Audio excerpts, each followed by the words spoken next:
Hey guys, welcome back to the channel. If you guys have one of these Harbor Freight sandblasters, you know that the freaking suction tube or the siphon tube is a piece of crap. This thing gets clogged all the time and you gotta take it out, tap it, and deal with it. So today I'm gonna create my own out of PVC.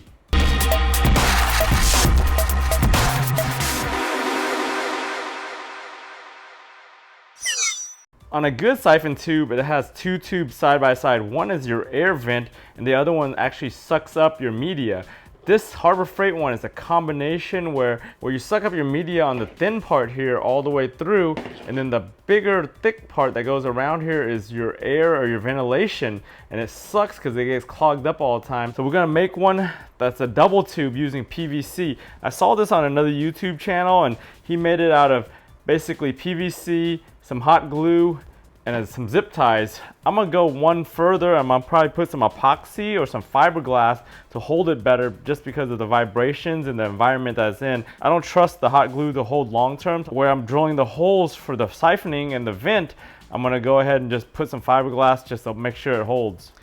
So what basically you have to do is cut your PVC to about the same length, maybe a little bit more. Then you wanna cut another section about the same length for your vent. Offset it, then you're gonna drill a hole between the two so you can actually vent the tube. So on the air vent tube, you're gonna need a cap at the bottom, and that's about all you really need for this project. So what I'm using here is some 1/2 inch hot cold tubing. This is not your normal 1/2 inch PVC. It's a little bit thinner. It's got a thinner wall. It's good enough once you shave down the edges to fit in this tube.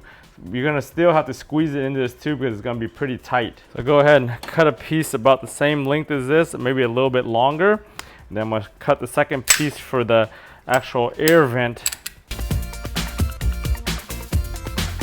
So the suction tube, you want it to be a little bit shorter than the air tube. You're gonna have the cap right here. So you're gonna need the air tube maybe a little bit shorter up here because you want your tube in, and then your air to be below that so you can actually get your tube in. So you notice the tube that came with and this have about the same outer diameter. So what you want to do is you want to maybe shave this down with a file to give it a little bit of taper and then get it to squeeze in there. Once you squeeze it in there, then you could clamp it down with a little hose clamp to hold it.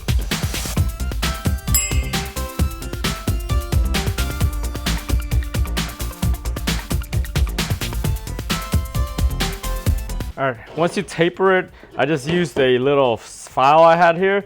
You could use like if you have a bench grinder or something that moves a little bit faster and more even, you could use that. I do have a bench grinder, I just don't have it connected up to use right now. So I just use the file, it's pretty easy. Get it down good enough, squeeze your hose in there, and then use one of these hose clamps to clamp it.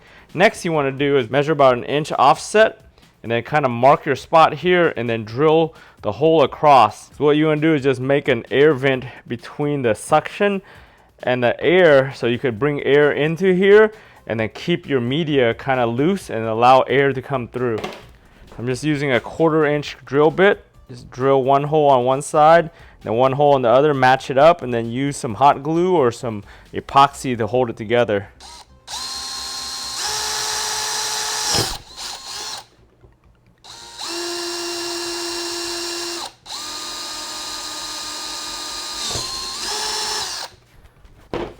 You want to line up 2 holes. That's where you want to use the tie straps. So what you do is you want to tie strap up here and down here, and you want to seal the edge where you still have the air vent between the 2 holes, but you want to seal the edge of it.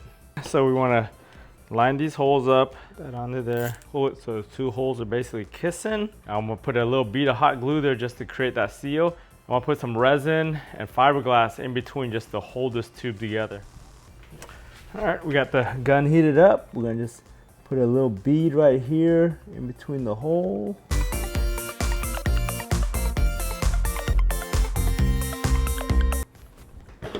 So next thing we want to do is we want to just hit this right here with a little bit of Scotch-Brite just to clean it up. We're gonna put some of this PVC primer on here and then some cement just to put the cap on. Probably overkill for what we need it for, but just since I got it, we're gonna use it.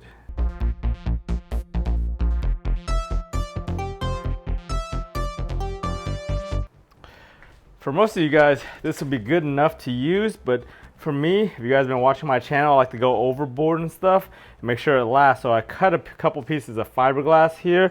I'm gonna put some fiberglass resin right here since I have so much of it. I'm gonna create basically a seal right here where the hole is, and I'm gonna just create another seal up here just to keep the two tubes together.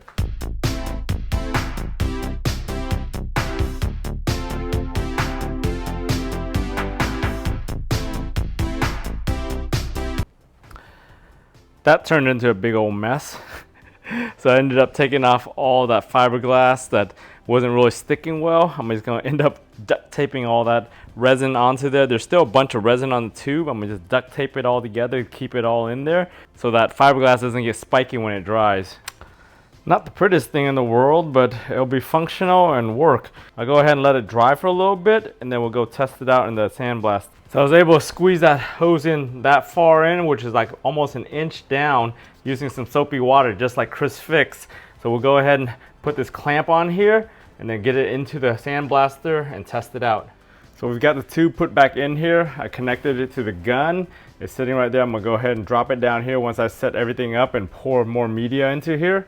If you guys haven't watched my video on setting up this Harbor Freight sandblaster, go ahead and check out that video where I put this cyclone dust collector here. I added a light and I sealed this whole thing up. That way I could use it without dust getting everywhere. I sealed around here to make sure dust didn't get out of here. I sealed at the bottom. I did all the minor upgrades to make this thing actually useful in the garage.